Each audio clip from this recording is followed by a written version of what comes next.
Hello everyone, Fanta here, you're watching FANTAVISION, and today I am discussing the best deals right now during the Steam sale. Because I've had a couple people request it. I don't know if this video is going to do very well, but I figure a lot of people probably got Steam gift cards, stuff like that, so let's discuss. So, there have been lots of different Steam sales over the years, and a lot of people are saying they keep getting worse. I'm not going to say you're wrong, because you're kind of right, because they'd get rid of flash sales for a variety of legal reasons, due with returns and stuff like that. So, because of that, sales have gotten a lot worse, but there are definitely still a lot of great deals out there, and let's get right into that. But before we do, please leave a like on this video, subscribe for more content, all that kind of stuff. Alright, so the first deal I have to recommend comes courtesy of the fact that the Witcher series is now on Netflix. I've seen a couple episodes, pretty good. There you go. Yeah, that's my review so far of the series. I need to watch more before I do a full review. The Game of the Year edition of Witcher 3 is only $15. This game has hundreds of hours worth of content. The expansions are huge that are included, and the game's just phenomenal. I love it. I love the story. I love the characters. The combat's pretty good, and it's one of those games that I always come back to when it comes to people, like, if they haven't played this game, you need to play this game. If you like anything to do with fantasy, or if you like hack and slash type combat, it's for you.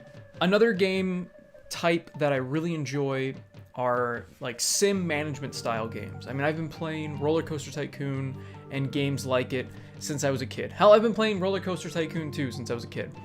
And Planet Coaster for $9 is a steal. That game is so much fun. Now, it's not very difficult to get in the swing of things with money, but designing intricate parks with the different lighting, and then you can make caves, and you can make really interesting structures, and you can customize a bunch of stuff. There's the workshop support. There's so much in this game that is worth experiencing, that if you love games like that, if you're looking for a relaxing game to just hang out and play and dump tons of hours into, Planet Coaster is 100% worth it for $9. Another game that I'll be picking up pretty soon is Hitman Gold Edition for $25. I've seen this on sale on the PlayStation Network for about the same price. I think Eric actually recently got it. I need to get this game. I probably have already by the time this video is coming out. It's such a fun series. I love the Hitman series. It's like Splinter Cell and comedy at the same time, because you can set up these crazy kills. You can throw a briefcase that's like a homing briefcase. I don't quite understand that, but it's hilarious. You can just keep throwing a knife at people, pick it up out of the person, throw it again. You're hiding bodies. You're trying not to get detected. Or you can just go crazy, and you can tackle the missions in so many different ways that I can't help but recommend it to people that enjoy not only just third-person shooters, but games that require creativity and have a lot of gameplay involved. And I think I heard somewhere that the Hitman 2 Gold Edition includes all the levels from the first game. Don't quote me on that, I could be wrong, but I'm pretty sure. Even if it doesn't, there's still a ton of levels to begin with. Okay, if you have a computer and you do not own this game already, and you enjoy first-person shooters, and I'm not talking about Call of Duty like first-person shooters, I'm talking about just shooters in general. Even if you just enjoyed Halo, you need to get Serious Sam, because they're like $3 or less each, and they are some of the best co-op experiences out there. You can play with up to like 8 people, and it's so much fun. It's so much fun. It's just mindless, just shoot 'em up awesomeness. I mean, I've replayed those games so many times with different people, and every game, or every time I play it, it's just, I don't know, there's just this visceral fun with how much ammo you get, and how crazy it gets, and how many creatures are on screen, and the wackiness of the creatures, and it's just the one-liners that Sam is saying constantly. It's a must-own game, and like I said, it's less than $3 each. That's less than like a coffee. Go get Serious Sam. Go get Serious Sam. I'm gonna 100% stream that in the future. I want to play with a bunch of you. Get that game. Another game that has been kind of scratching the itch I've had for Animal Crossing for a while now is Stardew Valley.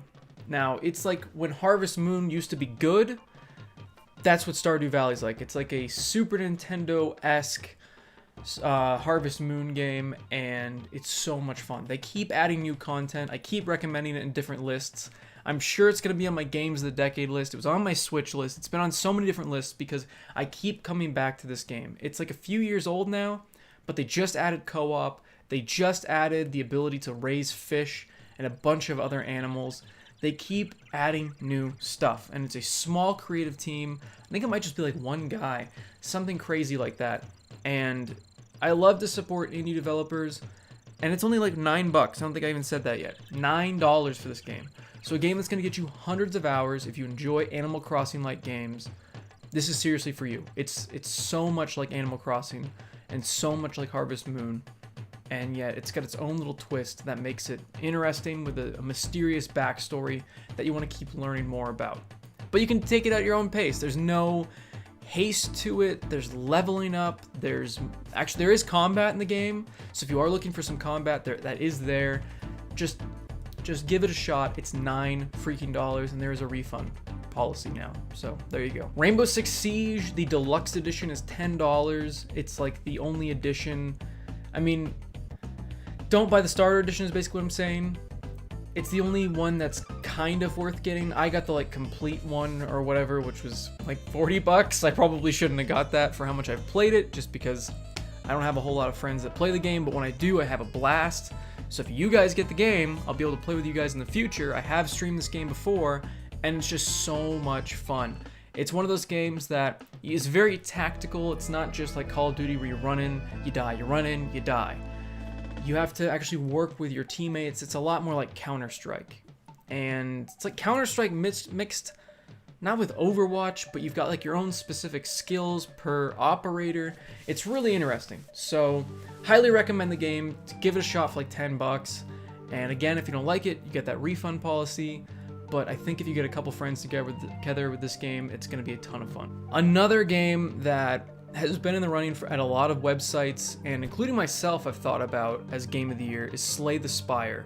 I've underplayed this game, criminally underplayed this game. It is so much fun. It's only $12.50. It's a roguelike RPG/card game. I don't really understand how to explain it.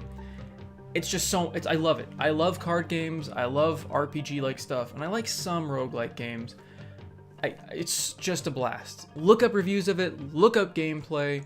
I've streamed it a couple times. It's such a fun game.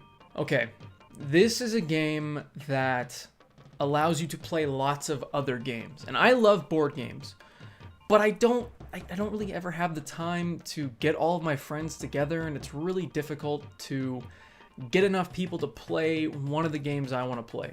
So Tabletop Simulator for like $10. You can go into the workshop, download any game you want, from like Settlers of Catan to Carcassonne to, if you want to play Monopoly for some reason, you can do that in this. It's such a great piece of software. I wouldn't really call it a game because it's just a piece of software that allows you to play board games, and it's got all the mechanics that you need to play these games without much frustration. It's amazing. I want to do stuff with this in the future, so if you're looking to be a part of streams in the future, it's another one of those games that will most likely pop up because I definitely want to play some more board games. Another game that is right up my alley, it's a sort of city builder survival game, kind of like Banish, which is another game I always recommend. Pick up Banish if you haven't already. It's probably like $5.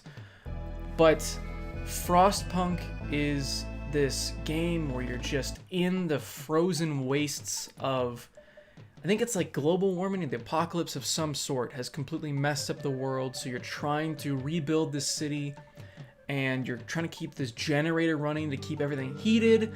There's these moral choices, like, are you putting sawdust in the food to keep people fuller, but there are other side effects? Are you having child labor? There's a lot of really interesting concepts behind it. So if you're looking for a dark survival city builder type experience, Frostpunk is amazing. And it's just, I mean, it can definitely get dark. I mean, you'll have people that are just tons of people that are dying. You have to decide whether or not to have graves for them. I mean, there's so many different choices you make as you're building up the city, and it'll completely change your gameplay every single time. Just lots of replay value. The Resident Evil 2 remake is on sale for $20 on Steam. I have not seen it on the PC drop this low. Maybe on some like third-party sites. Humble Bundle, it's not even close. That's like 54 in there right now. But on Steam, it's like 19 something, just it's 20 bucks. And this game, the graphics are phenomenal. They've remade this game from the ground up, and it is so good. There are a lot of people that are calling this their game of the year. I, again, have not played enough to call it game of the year, but I've played enough to know that I can easily recommend it. I think Eric beat the game like 3 or 4 times. It's just a phenomenal game, and at 20 bucks on your computer, huge value. The last thing that's on sale that you need to pick up if you're a PC owner and you haven't already is pretty much every Valve game. Every Valve game is dirt freaking cheap right now. You can get like every Half-Life game for like $5. You can get Left 4 Dead 2 for $2. If you don't have Left 4 Dead 2 for some reason and you just got like a PC, because I believe they gave it out for free a long time ago, you need to get this game. Left 4 Dead 2 is a phenomenal experience. Play it vanilla first, and then when you get sick of vanilla, just start throwing mods in, because you can have a crazy experience with mods. It's so much fun. I still haven't gotten sick of the game after all of these years. People are constantly making new scenarios and levels, like Death Mountain from Legend of Zelda, and you can reskin all of the different special zombies. You can reskin the regular zombies. You can reskin all the guns. You can reskin all the ammo. You can reskin everything in the game. You can make it a completely different game. But I still recommend that you play it vanilla first, just to get that experience that everybody else had to begin with, and then start tinkering with everything in it. So those are some of my recommendations. I'm sure there's a lot of other games out there on sale. Like I mentioned before, Banished. I know it wasn't on my list, but I thought about it with Frostpunk. If you haven't played Banished and you love city builder survival games, it is a must buy. So hopefully this list helped you guys out. You can spend all those gift cards. And as always, have a fantastic day. See you guys.